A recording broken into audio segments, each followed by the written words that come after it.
వచ్చే ఎన్నికల్లో విజయమే లక్ష్యంగా కార్యకర్తలు పనిచేయాలని వైసీపీ ఉత్తరాంధ్ర కోఆర్డినేటర్ టీడీటీ చైర్మన్ వైవి సుబ్బారెడ్డి పిలుపునిచ్చారు. అనకాపల్లిలోని ఎన్టీఆర్ మున్సిపల్ స్టేడియంలో జరిగిన సభలో ఆయన ప్రసంగించారు. జగన్మోహన్ రెడ్డి అధికారంలోకి వచ్చిన వెంటనే 4 లక్షల ఉద్యోగాలు కల్పించారని, వాలంటీర్ల సేవలను వినియోగించుకోవాలని సూచించారు. అలాగే ప్రతిపక్షాల విమర్శలను కార్యకర్తలు తిప్పికొట్టాలన్నారు. ఎటువంటి గ్రూపులు తగాదాలకు తావు లేకుండా పార్టీని బలోపేతం చేస్తామన్నారు.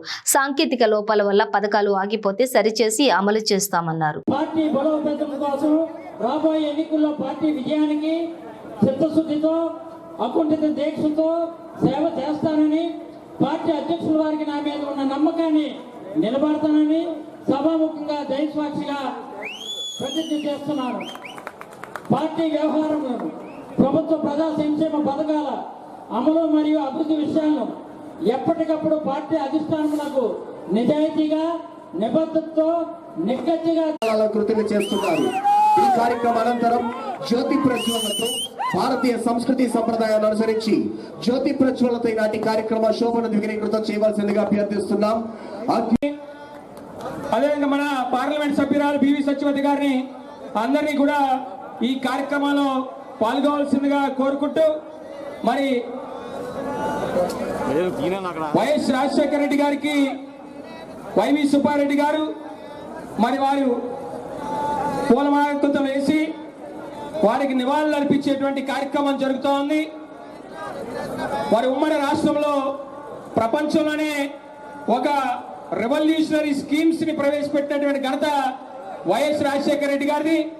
ఈనాడు ప్రతి పేదవాడు కార్పొరేట్ ఆసుపత్రి పారదర్శకమైనటువంటి పరిపాలనా విధానాన్ని ఈవేళ తీసుకురావడం జరిగింది. అందులో భాగంగానే ఈ విశాఖపట్నం జిల్లా మరి ప్రతి పార్లమెంట్ వ్యవసాయం, ఉద్యోగాల కల్పన, చివరిగా గృహాల నిర్మాణం, ఈ 5 రంగాల్లో ఎటువంటి చారిత్రాత్మకమైన మార్పు తీసుకొచ్చారో ముఖ్యమంత్రి జగన్మోహన్ రెడ్డి గారు దేశవ్యాప్తంగా కూడా చెప్పుకునే పరిస్థితి ఈరోజు ఈ 5 రంగాల్లో మార్పు తీసుకొచ్చారు. ఘనత మన ముఖ్యమంత్రిది. ముందుగా విద్యారంగంలో చూసుకుందాం. అమ్మ ఒడి లాంటి పథకాన్ని తెచ్చి ప్రతి పేదవాడు చదువుకోవాలనే ఉద్దేశంతో దేశంలో ఎక్కడా లేని విధంగా అమ్మ ఒడి పథకం తీసుకురావడం జరిగింది. అదేవిధంగా విద్యాల స్కూళ్ళు, పాఠశాలలు, గ్రామాల్లో ఉండే పాఠశాలలు కూడా నాడు నేడు అనే పథకం పెట్టి ఆ పాఠశాలలు మొత్తం పట్టణాల్లో ఉండే కార్పొరేట్ పాఠశాల స్థాయికి తీసుకొచ్చి అన్ని అభివృద్ధి చేయడం జరిగింది. కాబట్టి ఈ రోజు పట్టణాల్లో ఉండే వాళ్ళు కూడా వాళ్ళ గ్రామాలకు వచ్చి వాళ్ళ స్కూళ్ళలో పిల్లకాయలను చేర్పించేదానికి ఎమ్మెల్యేల దగ్గరికి పోయి రికమెండేషన్లు అడిగే పరిస్థితి ఈ రోజు మన రాష్ట్రంలో వచ్చిందని చెప్పి ఈ సందర్భంగా తెలియజేసుకుంటాం. ఎందుకంటే ఈస్ట్ గోదావరి జిల్లాలో 2-3 ఎమ్మెల్యేలు నాకు అవసరం చెప్పారు. సార్, హైదరాబాద్ స్కూల్లో చదువుకున్న వాళ్ళు మా ఊరోడు సార్, వాళ్ళు ఇక్కడికి వచ్చి ఇప్పుడు మా స్కూల్లో సీటీపీ రికమెండేషన్ అట్లా సార్. సో అట్లాంటి పరిస్థితులు మళ్ళా గ్రామాలకు వచ్చి విద్యార్థులు చదువుకునే పరిస్థితులు, వాళ్ళకి విద్యార్థులకు మంచి చదివిస్తే చాలు అని ఒకే ఒక్క ముఖ్య ఉద్దేశంతో ఈ కార్యక్రమం చేయడం జరిగింది.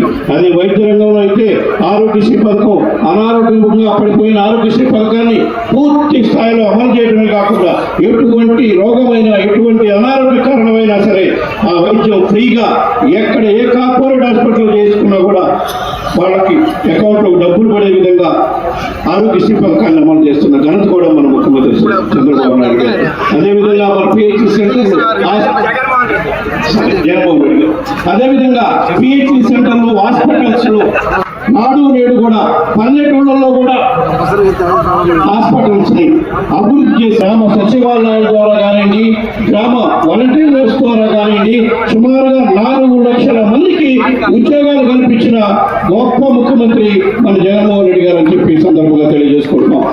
అదేవిధంగా వ్యవసాయ రంగానికి ఏ విధంగా చేశారనేది కూడా మీరు చూశారు.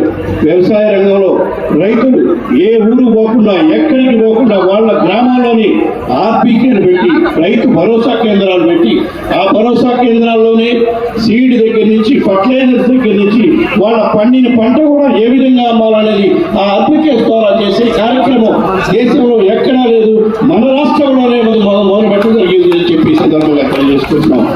అదేవిధంగా గృహ నిర్మాణం ఎక్కడా లేని విధంగా పాదయాత్ర సందర్భంగా రాష్ట్ర వ్యాప్తంగా జగన్మోహన్ రెడ్డి గారు చెప్పారు. ప్రతిపక్ష నాయకుడిగా ఉన్నప్పుడు రాష్ట్రంలో ఆర్హులైన